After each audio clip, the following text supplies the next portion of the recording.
Good morning, everyone. This is devotion message, and first of all, I love to wish all of you a Merry Christmas and beautiful New Year as we heading towards New Year next week. But before that, for today, as we all world celebrate Christmas Day with the family, and it's a beautiful time to think and remember like what Christ has done. God became flesh, and he became flesh. He became human for our needs, the real need. He was born to serve our real need, and he served on that cross. He served us on that cross by dying for that real need. Our real need was a fellowship with Christ. Our real need was that we need God. Our real need was that we need spiritual life, and we got it actually on that cross. On that cross, God exchanged his divine life with us, and that divine gift he exchanged with us, and he took away the things which were worse in our life. He took away which was bad and full of sin. He took away those burden, and he exchanged with his beautiful and eternal life, and that we received. And we remember this time that he exchanged his life with us, and that's so beautiful. What a thought of a beautiful thought he has for us. His thoughts towards our is peace and always like seeking after us. He's seeking after the lost. He's seeking after even the believer who is like discouraged, and he encourages through his word. And that's the reason Matthew chapter 1 verse 23 says that, behold, the virgin shall be with child and bear a son, and they shall call his name Emmanuel, which is translated God with us. This quote of this verse was quoted by Isaiah chapter 7 verse 14, 700 BC, before Christ, and how this was fulfilled at the right time, and behold, the virgin shall with the child, and his name will be called Emmanuel. The God is with us, isn't it? God is with us today through Holy Spirit. We have a Holy Spirit in us. He is working in us. He is helping. He is a helper.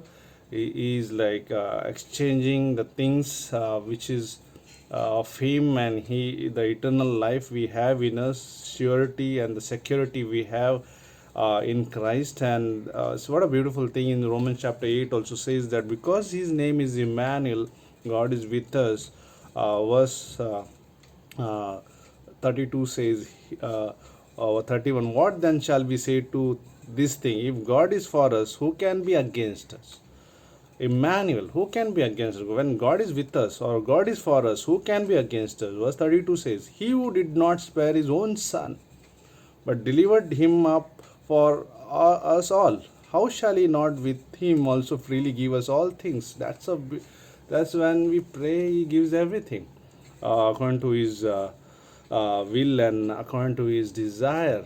If we have a godly desire, he definitely will fulfill those desires. And verse 33, who shall bring a charge against God's elect? It is God who justifies.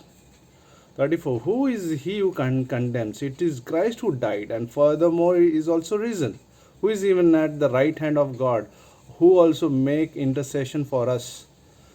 35, who shall separate us from the love of Christ? Shall tribulation or distress or persecution or famine or nakedness or pearls or sword? Isn't it that verse 39 says, not height, nor depth, nor any other created thing shall be able to separate us from the love of God, which is in Christ Jesus our Lord. Emmanuel, Christ is with us, God is with us. Who can separate us from his love? Nobody can. Nothing, no situation, no famine, nothing in the world. Whatever we are going through this situation right now, nobody can separate us from that love.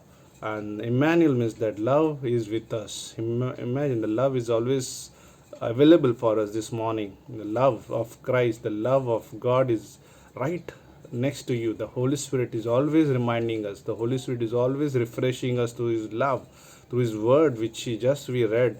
That word refreshes us, and that love is very much useful and valuable for our family as we spend the time today with the family, or this week, the coming year, we always think that God is with us and nothing can separate us from His love. Neither circumstances, whatever the chaos is happening over the world, like Bible says, be still and know that I am God. Isn't it? God is telling us to be still in the midst of all confusion and all the fear which is being spread. But God is saying in the midst of all those things, I am with you. God is with us, Emmanuel. No one can separate us from His love. No one, nothing, no one can condemn us. No one can accuse us. It's just God who loves us and who no one can separate us from His love. And that's what has happened in Old Testament in Exodus. Remember, like Moses was stuck with his Israel. That so many lakhs of people are like Israeli are stuck near the Red Sea. No way to go forward. Behind is the enemy following them, and they are stuck. But God said in that midst of those problem, like be still, tell them to be still, just be quiet and see the salvation of the Lord. So it's like that, right? Happy Christmas to you, all of you, and let's remember the love of God who became flesh for our sake, the exchange of that divine life, exchange of beautiful life, the eternal life. He took away all our temporal and all our selfish life on Him, and He died. He paid for all that thing, and He gave us that wonderful life, the life of Christ, the Holy Spirit life, the life of Word, the life of eternal, the Zoe life, right? Thank you, and let's pray. Thank you, Father, for this beautiful time we have as we celebrate, as we remember and celebrate your day that you was born. You were born for us, Lord, and you died for us. And thank you, Lord, that we will always value this and we share this love with others, those who are lost, Lord. Help us, Father. Let your Holy Spirit always show us as we share gospels.